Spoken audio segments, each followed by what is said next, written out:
I was setting up my studio, and when I come through, I discover there is a lot that has been happening politically in Zimbabwe, which is so sad. The regime of Emerson Mnangagwa is now resorting to violence. Remember, we were expecting to have two press briefings, and I'll be following the issues to see how it will end.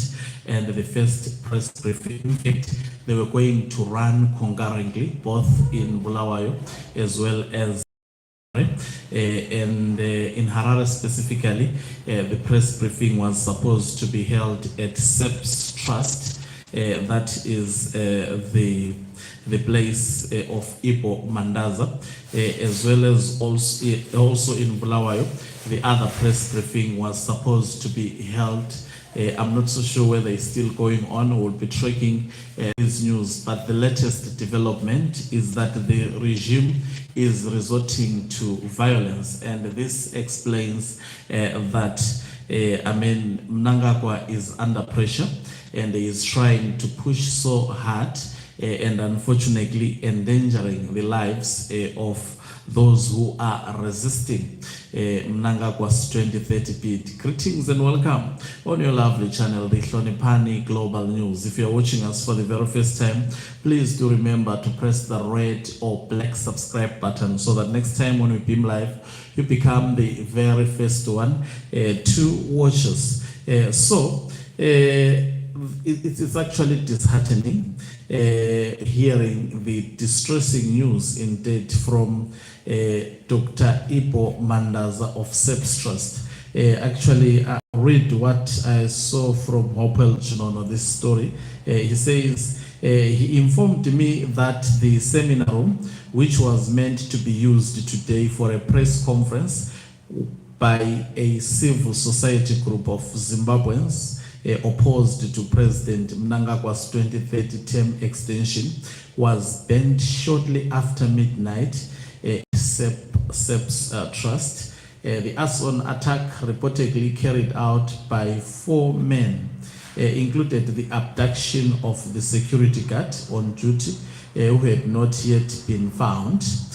So this incident marks a grim turning point, signaling that the next 3 years could be bloody for Zimbabwe. It demonstrates, that is the interpretation of Opel Chonono. It demonstrates that the regime's supporters are prepared to use any means necessary to silence dissent against the 2030 agenda.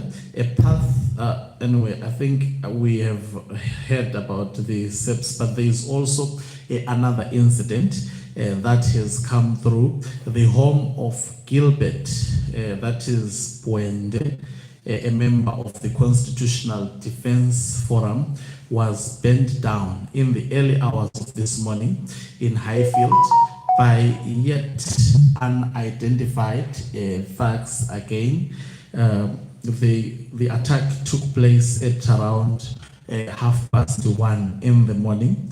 This incident follows the burning of a seminar room of Seps Trust. So you can see that Emerson Mnangagwa is is becoming, this is a desperation, and he is becoming a danger to society, not even tolerating freedom of expression around the matter of the 2030 mantra.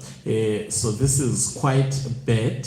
I will actually be tracking this story to check whether, remember, I have said that the biggest news ever was opposition coming together to unite against Emerson Mnangagwa. I'm sure people see the power of this.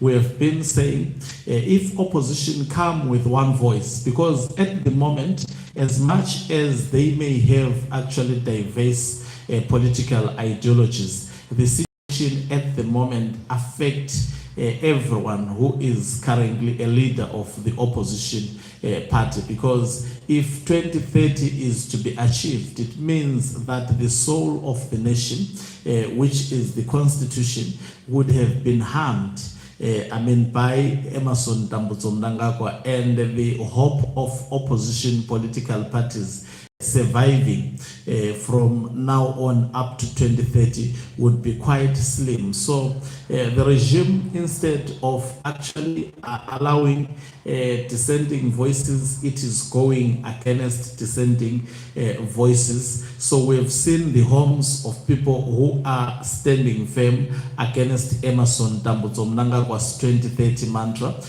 being bent down. I think this calls also not only for just Zimbabweans, this calls for more unity, especially amongst the progressive forces in Zimbabwe. I'm talking of the opposition, the war veterans. This is the moment for people to unite against this. I think this also depicts how harmful Emmerson Mnangagwa is, as long as he stays a minute further, as long as he stays an hour further in that particular office. This is quite bad. So also, apart from the bad through burning people's houses, and I hope these Zimbabweans could actually unite, all people's houses that may be burnt, because they have just begun. Don't ever think they will end. It will go bloodier. Just imagine. And we know that at the moment they kidnapped the security guard from the office of Ipo Mandaza, Seps Trust. They just kidnapped the security guard. We don't know whether that security guard is still alive. They may actually they may eliminate him just to erase evidence, because the security guard will be aware of who did what. He is the first person actually to be the point of contact. So it's quite bad. These are the news that are coming through from Zimbabwe. I did not expect that. When I was switching off my devices, and this morning I was trying to connect my studio. That's why I delayed to start my live broadcast. Then when I come through online, I see that people's houses are being burnt down. I see that even the press conference, which was scheduled to be held in Harare, it has actually been disturbed. This is, as much as to Emmerson Mnangagwa, the aim was to intimidate, but I must tell you, now there is more resolve to fight against this regime. I'm sure you are seeing the future under Emmerson Mnangagwa. So if this is allowed, the future under him would be very, very terrible. He is the father of violence. He is the father of genocide.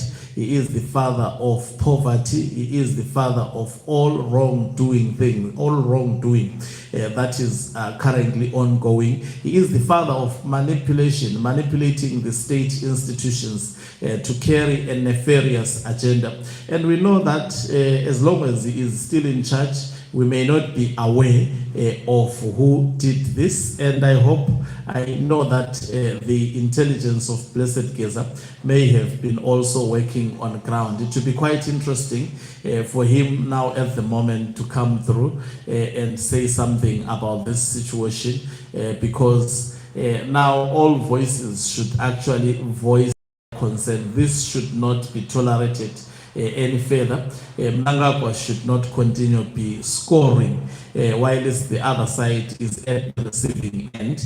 Those who are opposing 2030 are targeted, are at the receiving end. This is quite bad. This is very, very bad news. So we will be actually tracking the biggest news, the biggest events of today. Is not just this program of Emmerson Mnangagwa, because we will cover it, but we know that he has no story to tell Zimbabweans. He has no story that Zimbabweans can actually relate with.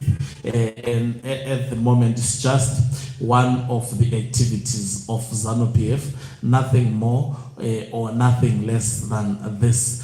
So quite terrible. So we'll be following, we'll be tracking what is happening in Bulawayo. There is a press briefing. As I predicted yesterday, the regime is going to try by all means to frustrate these programs. It has already frustrated the program in Harare. So we wait to see what is exactly obtaining in Bulawayo. Opposition political parties based in Bulawayo, whose headquarters are in Bulawayo, for example, MRP, for example, ZAPU, and others. They are actually converging also in Bulawayo. Remember, today this was the national press briefing, and all opposition political parties, as well as civic society and the war veterans, coming together to actually speak against what Mnangagwa is planning to do with the Zwikanandas. Seeing that this program was bound, and it is bound, and it is still bound, by the way, the consequences of this press conference, which are positively for the people of Zimbabwe.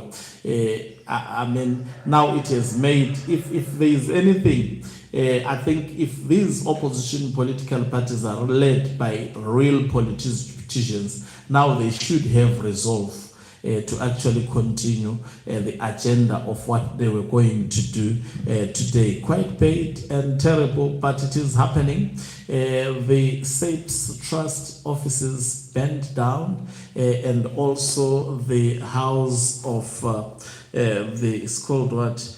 The home of the house of Gilbert Bwende, a member of the Constitutional Defense Forum, also burned down. Thank you very much for watching us. If you are watching us for the very first time, please do remember to press the red or black subscribe button so that next time when we beam live, you become the very first one to watch us. You can financially support this channel by pressing the join button and be part of our members who are the heartbeat of this channel. You can equally do so by pressing the thanks button and send us stars. Okanqube Umhlabane is signing off. Let me love and leave you. Let's meet on the other side of the live broadcast as I give you more.